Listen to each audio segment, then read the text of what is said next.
അപ്പോൾ ചപ്പാത്തിയുടെ കൂടെയും റൊട്ടിയുടെ കൂടെയൊക്കെ കഴിക്കാൻ പറ്റിയൊരു നല്ലൊരു ഡിഷാണ് അപ്പോൾ നമ്മൾ ഉണ്ടാക്കുന്നത്. അപ്പോൾ അതിന് വേണ്ടിയിട്ട് എന്തൊക്കെയാണെന്ന് നോക്കാം. ഒരു സവാള, ഒരു തക്കാളി, 2 ക്യാപ്സിക്കം, 1/4 കിലോ പനീർ, ഇതും കൂടെ എടുത്ത് നമ്മളൊന്ന് കട്ട് ചെയ്ത് വെക്കാവുന്നതാണ്. അതിനുശേഷം നമ്മളൊരു ചൂടായ പാനിലേക്ക് കുറച്ച് എണ്ണ ഒഴിച്ച് കൊടുക്കുന്നുണ്ട്. എണ്ണ ഒഴിച്ച് കൊടുത്തതിന് ശേഷം നമ്മൾ സവാള സ്ക്വയറായിട്ട് അരിഞ്ഞത് ഇതിനകത്തേക്ക് ഇട്ട് കൊടുത്ത് വഴറ്റിയെടുക്കാം. ഒരുപാട് വേവാനൊന്നും പാടില്ല. അതിൻ്റെ ഒരു പച്ചമണം മാറുന്ന വരെ ഒന്ന് വഴറ്റി കൊടുക്കുക. അതിൻ്റെ കൂടെ തന്നെ നമ്മൾ ക്യാപ്സിക്കം കട്ട് ചെയ്തതും കൂടെ ഇട്ട് കൊടുത്ത് അതും കൂടെ നല്ലപോലെ ഒന്ന് ആ ഒരു പച്ചമണം മാറുന്ന വരെ ഇളക്കി കൊടുക്കുക. അപ്പോഴേക്കും നമ്മൾ തക്കാളി അരിഞ്ഞതും കൂടെ ഇട്ട് കൊടുക്കുക.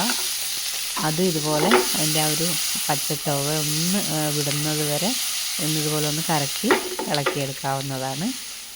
അതിന് ശേഷമാണ് നമ്മൾ ഫ്രൈ ചെയ്ത് വെച്ചിരിക്കുന്ന പനീറാണ് കട്ട് ചെയ്ത് വെച്ചിരിക്കുന്നത്. നമ്മൾ ഫ്രൈ ചെയ്യാതെ നമ്മൾക്ക് ഇതിൽ പനീർ ചേർത്ത് കൊടുക്കാവുന്നതാണ്. അപ്പോൾ പനീർ ചേർത്ത് കൊടുത്ത് അതും കൂടെ ഒന്ന് നല്ലപോലെ ഒന്ന് ഇളക്കിയെടുക്കാവുന്നതാണ്. ഈ കറി അധികം വേവാതെ ഒരു 1/4 വേവിലാണ് നമ്മൾ യൂസ് ചെയ്യുന്നത്. അപ്പോൾ അത് ഇട്ട് കൊടുത്തതിന് ശേഷം ഇനി ഇതിലേക്ക് 2-3 തരം സോസാണ് ചേർത്ത് കൊടുക്കുന്നത്.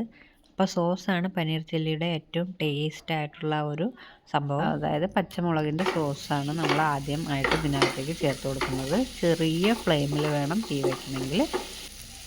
അപ്പോൾ നമ്മൾ ടൊമാറ്റോ സോസും കൂടെ കുറച്ച് ഒഴിച്ച് കൊടുക്കുന്നുണ്ട്. ഒരു 1.5 സ്പൂണോളമാണ്. അപ്പോൾ ഞാൻ ഇതിൽ നമ്മളുടെ ടേസ്റ്റിനനുസരിച്ചുള്ള അതും കൂടെ ഒഴിച്ച് കൊടുക്കുക. അതിന് ശേഷം കുറച്ച് ഡാർക്ക് സോയാ സോസാണ്, അതും കൂടെ ഒഴിച്ച് നല്ലപോലെ ഒന്ന് വഴറ്റിയെടുക്കുക. അതിൻ്റെ ഇടയിൽ നമ്മൾ ആവശ്യത്തിനുള്ള ഉപ്പ് ചേർത്ത് കൊടുക്കണം. അപ്പോൾ സോയാ സോസിൽ ഉപ്പുള്ളത് കൊണ്ട് ഉപ്പ് ആദ്യം ആ കഷ്ണത്തിൽ കുറച്ച് മാത്രം ഇട്ട് കൊടുത്താൽ മതിയാവും. നമ്മൾ സോയാ സോസ് ഒഴിച്ച് കൊടുത്തതിന് ശേഷം നോക്കിയിട്ട് ഉപ്പ് ആവശ്യമെങ്കിൽ ഇട്ട് കൊടുക്കാം. പിന്നെ അതിന് ശേഷം ഞാൻ കുറച്ച് മുളക് പൊടിയും കൂടെ ചേർത്ത് കൊടുക്കുന്നുണ്ട്. കാരണം ഇച്ചിരി എരിവ് സ്പൈസി ആയിട്ടുള്ളൊരു ചില്ലി പനീറാണ്. അപ്പം നമ്മൾ കുറച്ച് മുളക് പൊടിയും കൂടി ഇട്ട് കൊടുത്ത് അതൊന്ന് ഇളക്കി യോജിപ്പിച്ചെടുക്കാവുന്നതാണ്. അതിന് ശേഷം നമ്മൾ ഇതൊരു കുരുമുളക് പൊടിയാണ് ഇതിൻ്റെ ഹൈലൈറ്റ്. അപ്പം നമ്മൾ മുളക് പൊടിയിൽ അധികം എരിവില്ലാത്തതുകൊണ്ട് നമ്മൾ 1/2 സ്പൂണ് കുരുമുളക് പൊടിയും കൂടെ ഇതിനകത്തേക്ക് ചേർത്ത് കൊടുത്ത് ഒന്ന് ഇളക്കാം. ആവശ്യത്തിനുള്ള ഉപ്പ് ചേർത്ത് കൊടുക്കാൻ മറക്കരുത്.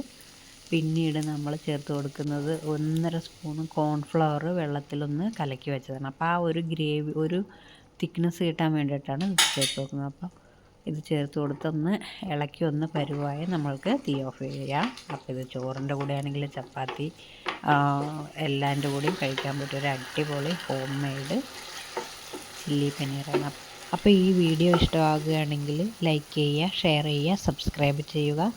അപ്പോൾ നമ്മൾ പുതിയ വീഡിയോ ആയിട്ട് വരുന്നവർക്കും എല്ലാവർക്കും നന്ദി, നമസ്കാരം. അപ്പോൾ ഒന്ന് സബ്സ്ക്രൈബ് ചെയ്ത് സപ്പോർട്ട് ചെയ്യണേ. Thank you.